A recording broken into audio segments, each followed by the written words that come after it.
Damai sejahtera Allah yang melampaui segala akal, itulah yang memelihara hati dan pikiran saudara-saudara di dalam Kristus Yesus Tuhan kita.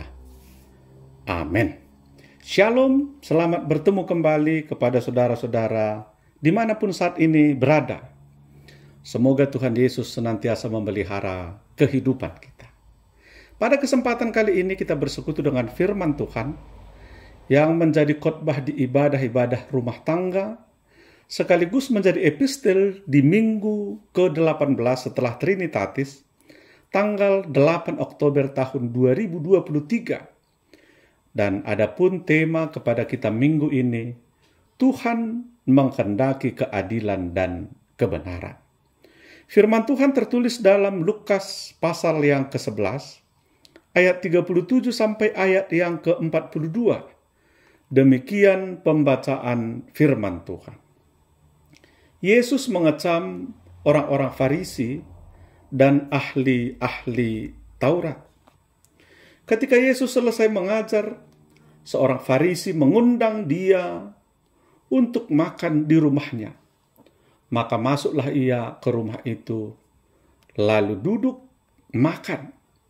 Orang Farisi itu melihat hal itu dan ia heran, karena Yesus tidak mencuci tangannya sebelum makan. Tetapi Tuhan berkata kepadanya, "Kamu orang-orang Farisi, kamu membersihkan bagian luar dari cawan dan pinggan, tetapi bagian dalamnya penuh rampasan dan kejahatan. Hai orang-orang bodoh, bukankah dia yang menjadikan bagian luar? Dia juga yang menjadikan bagian dalam. Akan tetapi, berikanlah isinya sebagai sedekah, dan sesungguhnya semuanya akan menjadi bersih bagimu. Tetapi, celakalah kamu, hai orang-orang Farisi, sebab kamu membayar persepuluhan dari selasih, inggu, dan segala jenis sayuran. Tetapi kamu mengabaikan keadilan dan kasih Allah. Yang satu harus dilakukan dan yang lain jangan diabaikan." Demikian pembacaan firman Tuhan. Saudara-saudara yang dikasihi oleh Tuhan Yesus Kristus, di dalam kehidupan kita ini, apabila terjadi apa yang seharusnya dilakukan manusia dan apa yang kenyataannya harus dilakukan, itulah yang dinamakan dengan kesenjangan. Artinya, apa yang harus dilakukan, tetapi kenyataannya itu tidak dilakukannya, jarak itu dinamakan sebagai kesenjangan. Semakin jauh jarak antara yang seharusnya dilakukan dan apa yang kenyataannya dilakukan, maka semakin jauhlah kesenjangan yang terjadi. Dan apabila kesenjangan itu semakin jauh, saudara-saudara, maka pada saat yang sama terjadilah ketidakadilan dan kejahatan. Karena itulah sesungguhnya motivasi seseorang melakukan kesenjangan didasari oleh kejahatan, didasari oleh hal-hal yang tidak baik yang ada dalam hatinya. Itulah sebabnya setiap manusia sesungguhnya tidak menginginkan terjadi kesenjangan tersebut. Karena sesungguhnya itulah bentuk penindasan dan keadilan ketika terjadi kesenjangan dalam kehidupan manusia. Dalam khotbah kita kali ini, Yesus menyampaikan teguran kepada orang-orang Farisi dan pemuka-pemuka agama agar memahami kebenaran bukan saja hanya dari aspek jasmani saja, akan tetapi secara menyeluruh di dalam aspek rohaninya. Bukan hanya dari sesuatu yang nampak dari luarnya saja, akan tetapi nampak dari alasan kerohanian di dalam perilaku kehidupan. Tidak supaya baik saja dilihat orang, tapi termotivasi didasari oleh hati yang baik. Itulah sebabnya tadi Tuhan Yesus berkata bahwasanya bersih itu tidak hanya dari luarnya saja. Kenapa bersih di luar sementara di dalam penuh dengan kejahatan? Artinya ada banyak orang melihat sesuatu itu hanya dari luar saja. Dalamnya diabaikan begitu. Supaya baik dilihat orang, ternyata motivasinya tidak benar, hatinya tidak benar. Itulah sesungguhnya yang tidak diinginkan oleh Tuhan Yesus. Saudara-saudara, ada dua hal yang mau disampaikan kepada kita melalui khotbah kita hari ini.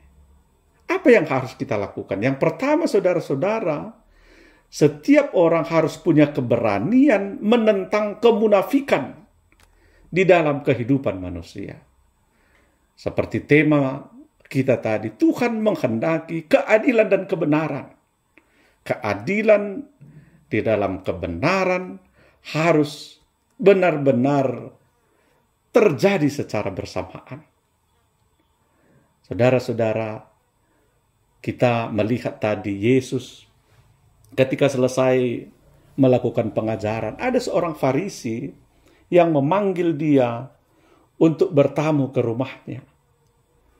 Secara tradisi Yahudi, ketika orang bertamu, maka dia harus membersihkan dirinya, atau secara spesifik di sini mau makan harus cuci tangan begitu.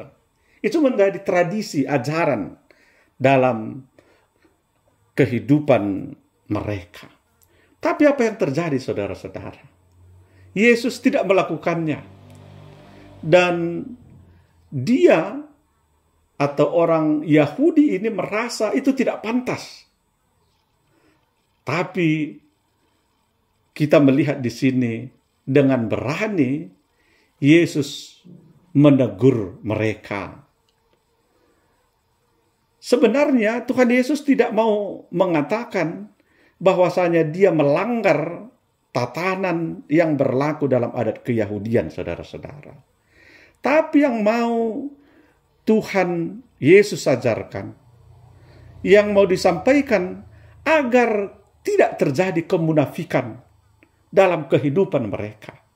Sebagai tamu, dia punya keberanian untuk menyampaikan konsep kebersihan yang sesungguhnya. Yesus mau menyampaikan bahwa dalam kehidupan manusia tidak boleh ada kemunafikan.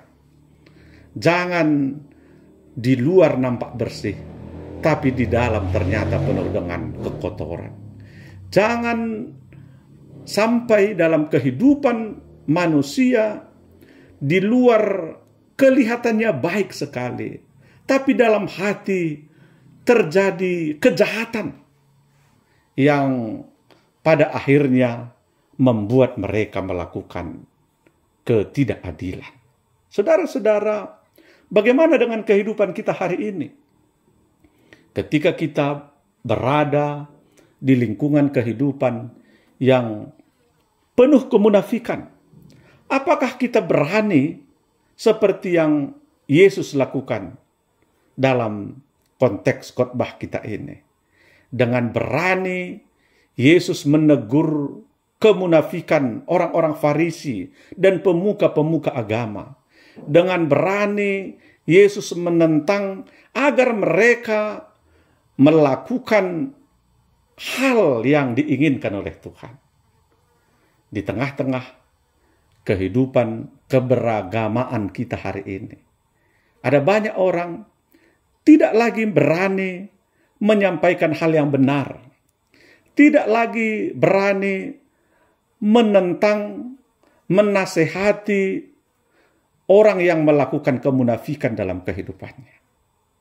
Tapi melalui firman Tuhan hari ini, Yesus mau menyampaikan kepada kita agar setiap kita, baik dalam kondisi sebagai tamu baik dalam kondisi orang baru dalam sebuah komunitas, punya keberanian untuk menyampaikan teguran, bahkan pengajaran, seperti yang dilakukan oleh Tuhan Yesus di tengah-tengah orang Farisi, di tengah-tengah pemuka-pemuka agama pada ketika itu.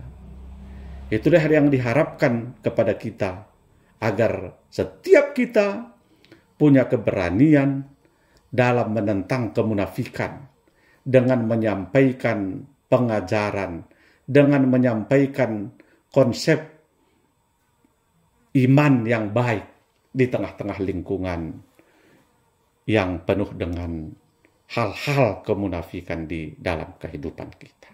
Saudara-saudara, hal yang kedua yang mau disampaikan oleh Tuhan Yesus, agar dalam kehidupan kita mampu melakukan keadilan dan kebenaran. Di satu sisi, kita melihat tadi orang-orang Yahudi, orang-orang Farisi dan pemuka-pemuka agama memegang teguh tentang adat istiadat keyahudian pada ketika itu. Tapi di sisi lain mereka melakukan keadilan dan penindasan dalam kehidupan mereka. Itulah sesungguhnya yang Tuhan Yesus tegur, agar mereka sungguh-sungguh boleh melakukan kebenaran, boleh melakukan keadilan dalam kehidupan mereka. Kita melihat tadi di sisi lain, mereka taat dengan perpuluhan. Mereka taat dengan memberikan persembahan dalam kehidupan mereka. Tapi di sisi lain, ada hal yang mereka lupakan, yaitu ada banyak ketidakadilan yang terjadi ketika itu. Ada banyak penindasan yang terjadi dalam kehidupan mereka. Untuk itu, yang mau disampaikan adalah kita harus memberikan yang terbaik kepada Tuhan. Memberikan perpuluhan, memberikan persembahan kita, sebagai bukti kita sudah diberkati oleh Tuhan. Tapi di sisi yang lain, kita juga harus hidup dalam keadilan, hidup dalam kebenaran. Jangan terjadi penindasan dalam kehidupan kita. Setiap orang harus mendapat penghargaan yang layak, mendapat hal yang baik yang seharusnya kita lakukan di tengah-tengah kehidupan kita. Jadi untuk itu, lakukanlah keadilan dan kebenaran. Dan lakukanlah juga perintah-perintah Tuhan di dalam kehidupan kita. Biarlah melalui firman Tuhan ini, setiap kita boleh hidup di dalam keadilan dan kebenarannya Tuhan. Karena sesungguhnya Tuhan menghendaki keadilan dan kebenaran di dalam kehidupan umat-Nya. Amin. Kita berdoa. Terima kasih Tuhan buat firman Tuhan yang boleh kami dengarkan pada hari ini. Biarlah itu memotivasi kami semuanya untuk senantiasa dalam keadilan dan kebenaran di dalam hidup kami. Amin.